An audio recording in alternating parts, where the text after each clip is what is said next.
Okay, let's talk about the future of pharma. Something huge is happening in the world of medicine. Seriously, the way we create medicine, it's changing forever, right now, in this decade.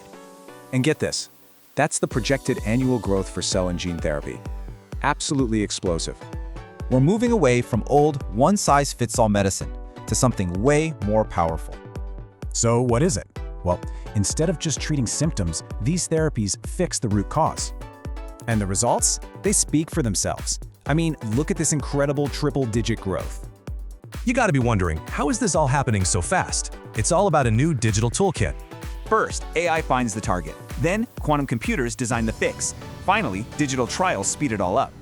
Companies are using digital twins to test things virtually, and it's making development so much faster. You've got AI, machine learning, quantum computing. This isn't science fiction. It's happening right now.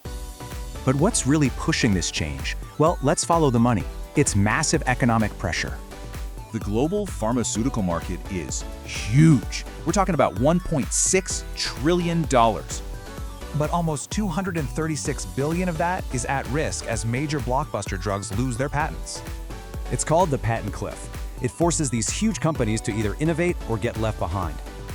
North America is still the biggest player, yeah, but the real story is Asia's explosive growth. And it's not just the companies. Even the regulators are racing to keep up. Take Europe's ACT-EU initiative. It's all about updating the rules to support this new tech. Okay, so what does all this high-tech, big money stuff actually mean for you and for me? It means faster approvals, treatments tailored to your DNA, and maybe even 3D printed pills. So we're finding cures faster than ever. But the big question now is, can everyone get them?